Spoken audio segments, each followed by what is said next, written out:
We are live. Welcome back to the live broadcast, Water Silk Live broadcast. This is Water Silk Live, one of your favorite channels. Yeah, we're here reporting live from your favorite channel on youtube.com. Coming to you from Wakefield, Massachusetts this time. Yes, and the sun is going down. We've had a lovely day here in Massachusetts. The weather has been friendly to us.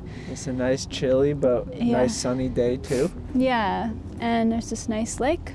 You had a vegan BLT today? I had a vegan BLT, and Joel had a slice of pizza. And a pesto caprese. Caprese? Caprese. Or something. Yeah, that's crazy that you pronounce it caprese. Yeah. Anyways, Joel's in the midst of a crazy adventure, big, awesome adventure. You know Joel. You know Joel and his adventures. If you've watched Water Silk before, you know this guy. You know this dude. But, so I thought Joel would be a fun folk to talk to about creative motivation and finding that pizzazz in your spirit to go for your ideas and such. And just believe in yourself. Yeah, beautiful things like that, such as. So, Joel, what was it like when did you have the idea to do 12 features in a year? And I don't know, just when you had the idea, was it exciting? I don't know, around the time that you decided that you were going to do it, how were you feeling? I probably had it summer last year. I think the idea creeped into my head. I guess we didn't say that. When I'm doing 12 movies in 12 months, and that's what I'm doing this year on my YouTube. After 5 years of doing weekly uploads of shorts, I've decided to switch to doing 12 feature-length movies. And I had the idea maybe summer last year, and initially it just came into my head. My friend shot 12 movies in 12 months. He didn't shoot and edit. And I love making movies. It's kind of one of my favorite things and to do in general in life. And I like making shorts too, but the two are sort of at odds if you're trying to make weekly uploads while making a movie. Like, all the movies I made during my weekly uploads, I'd have to pause for a couple days to get a weekly upload out, go back to the movie, get a weekly upload out, go back to the movie. And I just I haven't had a time as an artist in forever, if ever, to just focus on a movie, because I was always doing other projects.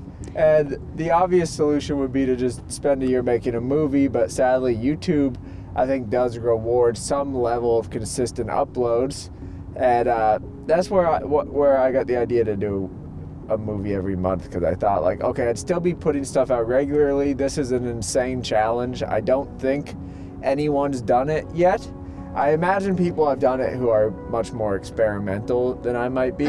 I feel like there's an experimental filmmaker who's probably made a feature every day, but what it is one changing color, and it's a valid film nonetheless. But I wanted to set out to make more narrative work, so something you might consider a classic feature film that you might... Or a major blockbuster, Pineapple Express. Or Pineapple Express. No, I don't know. But that's nice. And it's a totally different pace making a feature every month. How have you been experiencing the change in pace?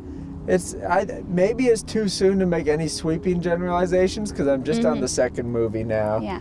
The first one, I started with a character I was familiar with, and I just wanted to kind of decompress and take it a little easy. As easy as making a movie in a month can be, you're still working nonstop, but it was in a familiar place, a vlog structure that didn't require any sort of color grading or the vlog structure was also very forgiving audio-wise. You could have audio problems and it would work. So there's a lot of stuff like that I took into consideration as a way to start this project on a soft note per se. And now I'm halfway through the second movie, shooting the second movie, and that's I want it to be totally different than the first, and so far it's just been really exciting. But I think the structure I'm finding so far is front load the month with shooting and back load the month with editing. And how do you like that compared to your old routine so far? Like, are you enjoying having just one project a month, or like, I don't know, just comparing the two experiences? How do you experience them differently? I think we're losing the sunlight here, standing there. I got it in my eyes. You've got it in your eyes. I didn't. It's good. I don't miss the weekly uploads at all. I think that's something that I'm just too busy to miss.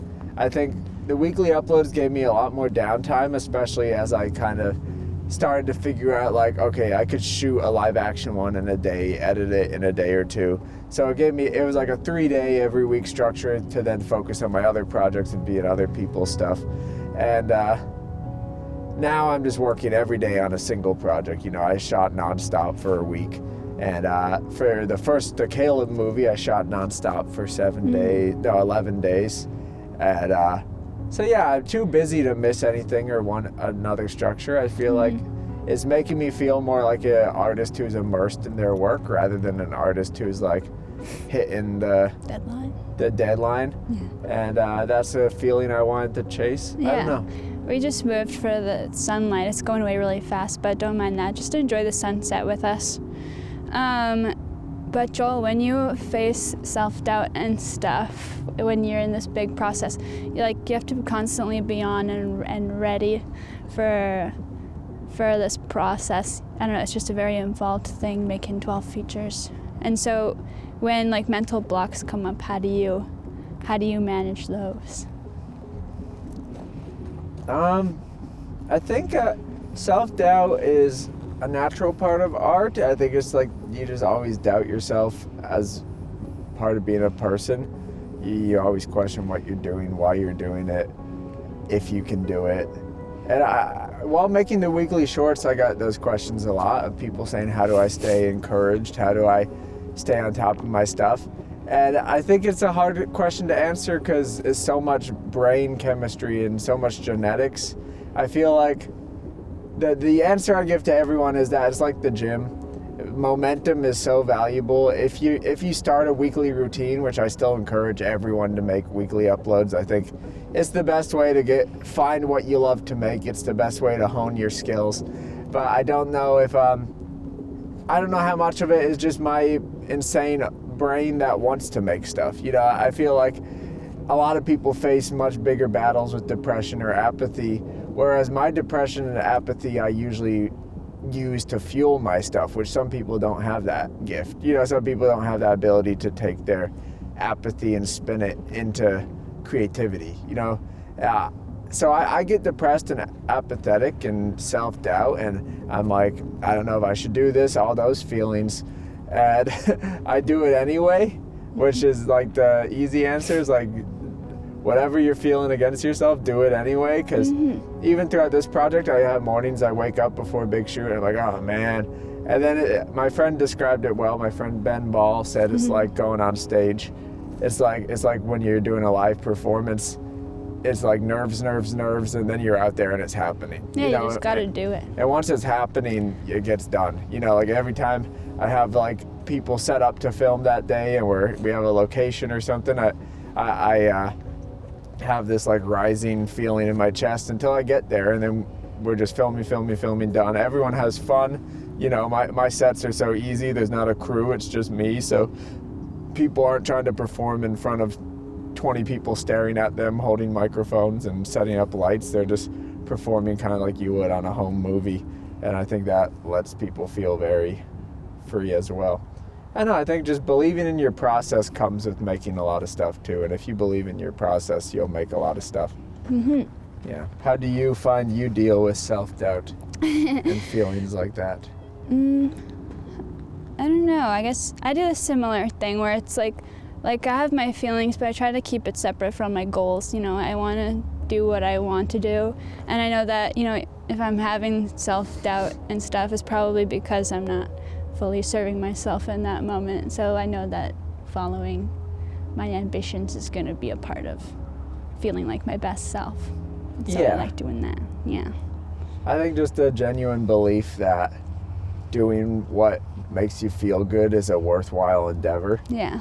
is something you have to have. And I think we're so discouraged and like to not follow our dreams by a lot of things, whether it's finances or money or parents or society, if you want to get that big. But I think a lot of discouragement we face is just telling us is like, get a real job, do a real thing, spend your time on, you know, the things that matter. And it feels selfish sometimes to create. It feels selfish to want to just do stuff for ourselves, but we make ourselves such better people and such more available people through watering the plant in us that is wanting to create and wanting to make stuff. Yeah. Yeah, I think by restricting that, we just get so pent up and so sad that we're way less productive when it comes to the things that might classically matter to people.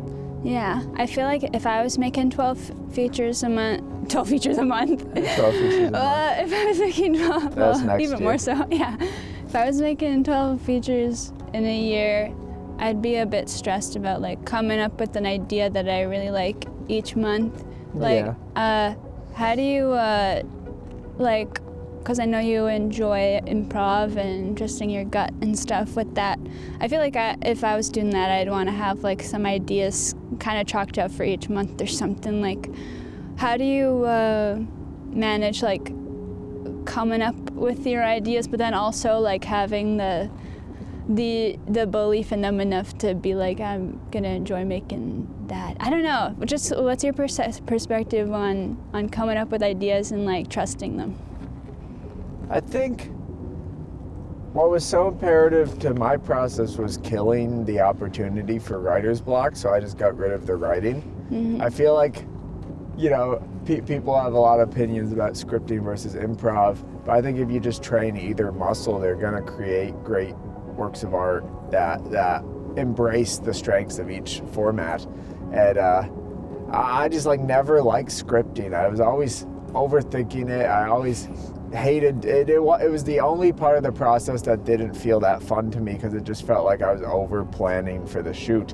And all my favorite shoots growing up were just me and my friends grabbing a camera with no plan, no idea. We just had nothing to do, so we did it, you know. And script writing felt like the antithesis to that. It felt like plan it all out, make sure it goes according to the plan. And you could have loose scripts, people do that, but I just found so much happiness in having none at all and rolling with the punches. And my first movie I made, we just had a storyboard that wasn't even a storyboard. It was just like little squares on a whiteboard for each scene we needed to film. And as the movie went, we filled in those squares and the spots and connected the scenes. And nowadays I've just done the process so much, I just kind of have that going in my head. But that's all I really need to like chase an idea. I need like a couple good squares on that board. Like, oh, this scene would be really good to reach. This would be a great opening. What's all the middle meat? And then like, you know where your characters need to get, you know ways to get them there, and then you just gotta start executing. And very similarly to how that works for planning, it also works for shooting, because once you shoot a scene, you have that scene, so you have to build the connective tissue, you know? And it's just kind of negating the writing process to get right into shooting makes it way easier to shoot a movie in a month for sure, but also way easier to just shoot a movie, because I feel like if you write a script, you kind of give yourself all the time in the world to perfect that script. And not allowing myself that has made me much more efficient as a filmmaker and an idea person, because I'm not coming up with the perfect idea. I'm just coming up with an idea that's exciting enough to get me to hit record, you know, and then I figure out how to polish it and clean it up and add scenes and make it a little richer. And I wonder too about like hitting big emotional beats and stuff. I feel like when I'm making films, I feel like a lot of the ones that I am drawn to make are just kind of calm all the way through, and I enjoy watching this kind of films too that, like, you know, have very mild conflict, because it can be a very calm and enjoyable watch, but also, I guess, being someone who more naturally creates that kind of thing, how do you kill your darlings, and how do you know when you've like created conflict enough or how, I don't know, how do you stir up the drama in your films? What's your, I don't know, what's your process with that? I feel like my stuff's very naturalistic too, and it's just, I think a belief that human conversation is inherently conflict is what drives a lot of my work. I think like all the movies that I really love that are like that, like Ozu movies are so calm. You know, you show that to the average person, they'd be like, nothing happened in that movie. But if you watch it, you know, you're like, oh my God, everything happened. The little exchanges, little things that weren't said, the things that were said that shouldn't have been said. Like conversation is always inherently a conflict. You know, it's like, it's always inherently improv. In life, you're always trying to figure out what to say to benefit you, to make the other person feel good. And I think if you just let characters be flawed and let them say the wrong thing every now and then like face the consequences of that, if you let them not know what to say, that creates a whole other plot line where then your character has to figure out something inside them. And I think letting people talk, I feel like mumblecore is sometimes used as a bad word, and I don't even ever refer to my stuff as mumblecore because I think there's a bit too much action often. There's at least like locations and people are moving about and doing stuff, but I think mumblecore as a bad word is a bit silly because it's just like, it is devaluing our life, you know? Almost all of our lives are just talking, and it's like, if you think this is like a, you know, invalid way to make a movie, then it's like, how do you view your life? As a boring movie that shouldn't have been made, you know? You should be able to view your life as a compelling story you're being told and playing an active part in. And I think creating work that is naturalistic and creating work that is believable and not hinged on these big dramatic moments, but rather the quiet little moments of drama we face every day. I think it bestows us a faith in ourselves too, that this story, no matter how sad it gets, our story is worth living and worth sharing and worth interpreting through our art. Yeah, I like that because conflict. Zaker. That is.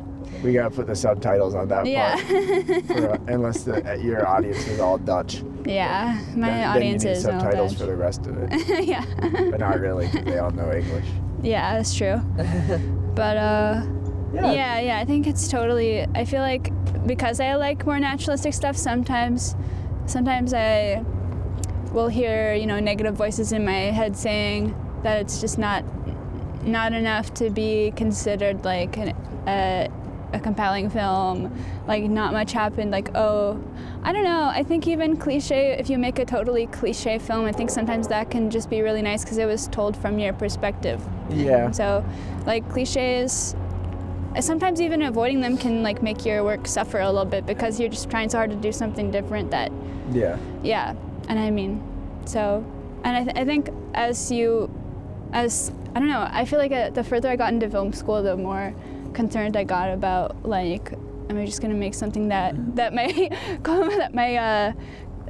what do you call co-students, that my other students, that other students, because students will talk shit about what they saw. It's like, I don't know, you want to talk shit about movies. It's kind of fun to talk shit about movies, and it's like maybe you get scared that they're gonna do that about your film, but I mean, at least if they do talk shit about your film, you provided them with an interesting conversation to them. It doesn't really matter if they do, as long, I feel like to me the most important part to me has just become the process, and as long as I had a genuine time making the film, I think it can turn out like it came from like a true part of myself, so I can feel good about that. And because if I was just trying to be something other than myself, then I start to feel weird about it.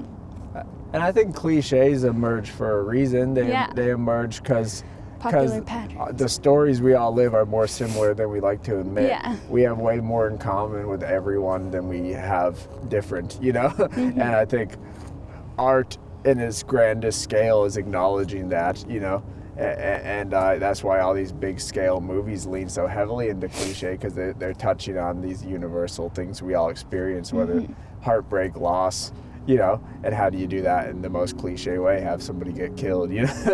have somebody die, have a breakup, have this or that, have the person who just got broken up with crying in the scene. It's like, it feels cliche, but it's like, it's only because we all experience it that cliches emerge. Yeah. And I think just a willfulness to be yourself, even in a cliche way or even in a way that feels like it's been treaded, is still so much more powerful than an aversion to yourself because of that.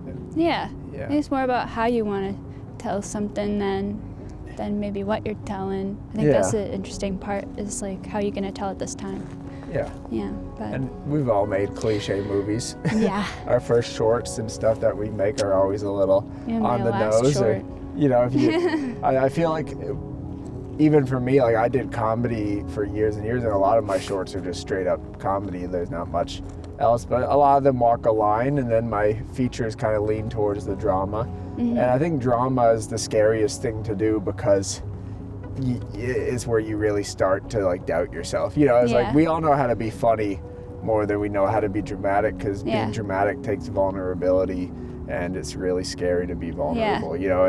And I think that's something that's fun to explore in the features, is just like letting people show that side of themselves, and creating an environment where the process is, we're still laughing, we're still having fun when we're doing like even dramatic scenes, like between takes and stuff, we're making each other laugh. But like once the camera's rolling, just letting people, express that side of themselves can be very therapeutic, because it's not often we just sit there with our friends and actually share any sort of emotion. I feel like oftentimes where conversations are limited to things that are a bit easier to stomach. And like you said, the process should be sort of the number one. And I think a lot of the industry way of making movies sacrifices the process for the product. It makes it a chore so it looks pretty and it's lit well, but ultimately you're going to have a miserable time where you spend 18 hours getting one scene, because every camera setup takes 3 hours to set up the lights. And it's like, hey, it's going to look nice, it's going to play well for the audience, but like, how do you sit with it as an artist? How do you remember the process? Is it just laborious? Is that going to make it harder for you to make your next thing? A lot of the thesis films in film school, people raised money and did that. They shot these movies with tons of lights and nice cameras, and those people seem very hesitant to make something after college, because their thesis was rejected from film festivals, so they just kind of feel a bit lost. And now it's such an ordeal, because film school has ingrained this thing in them to kind of kill the process for the product. And rather than marrying the two and letting both thrive, I think that, circling all the way back, that's what I've done, I think, most successfully for myself, is I've found a process that creates the exact product that I want to see, and it's not a process that's like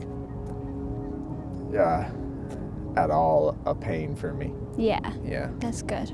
But between, because filming days are so busy, and you got to be on top of your idea, and especially with improv, but improv, you got to be thinking about the next thing, and ideating the whole way, and it just uses a lot of brain power. Like, between shoot days, how do you reset? What's your comfort in between when you need to be on? That's tough, because my shoot days, I can't tell if they'd be more or less exhausting than like a very classic set. Because a classic set, you're getting less done, but it's taking a lot longer. Because I could get a third of a movie done in one really busy day. We filmed from morning to 3 a.m. one shoot on my new movie, and we got so much for the movie in that one day, but so much, 20 scenes, whereas a classic set might get 2 or 3 or 4. So just planning, gearing up, and doing that definitely takes so much energy that if I'm shooting the next day, I'm already just kind of thinking of the next day. And if I'm gearing up for a day, I'm just thinking of it. So it's hard to take time away from it because you're thinking of it. I think that's the hardest part with a feature or a bigger project, is is time away is still planning time, because it's almost impossible to get your brain to just shush. But yeah, maybe it doesn't shush completely, but yeah. I'd say, my roommates and I play some games sometimes. I'd like to watch more movies, I feel like watching a movie would definitely shut off my brain, and maybe give me good ideas for the next day, if I see a shot I like, or a sort of edit I like, or a choice. But yeah, I don't know. I feel like this process of making it in a month is so new to me. My features have been shot usually pretty quick, but then the editing is not so expedited. So I think that's what I'm gonna face this time, is like there's no rest, because right away you go into editing, or you're already starting on editing before you're done shooting. And I'll have to find out a rhythm for it going forward for the year. So far it's not insufferable, it's just always on is kind of the feeling. Yeah. That's nice that you can be immersed in it, but I wonder how that progresses over the year, if you will, I don't know, I wonder if that might become, do you have a sense it might become overwhelming, or do you think that you're happy to manage it as it's been? I'm happy to manage it. I mean, the kind of thing that encourages me is I did it once, and I feel like that, like doing one movie in 1 month that I'm really proud of, like I'm really happy with that first movie. That's like all I needed to know I could do this whole project, because it's like, okay, just do that 12 times, Yeah, you can do it. And I think that was all I needed. I know it'll get more tiring, because, finishing any big project, you kind of want to have like a week to just die, Yeah, you gotta just jump in. And luckily I got my first movie done quick enough that I had a little time, but a lot of that time was spent planning for the next one. Yeah. So it's just a time management problem that if I run into, I'll have to see, but I'm not too worried about it right now. I think there'll be some quicker movies to give me a little time off, which sounds paradoxical, because but I've shot features during the Oscars every year, which is a 3 hour. Are you gonna do that again this year? Yeah, I'm gonna do that, and probably count it as my March movie to buy myself a little time. Cute. It'll be the 1/3 mark break, to like, or 1/4 mark break, to like kind of be like, okay, 3 movies done, 9 to go. And so I'll probably still do that in March, and then gear up for the April and give myself a couple weeks to get the April one underway.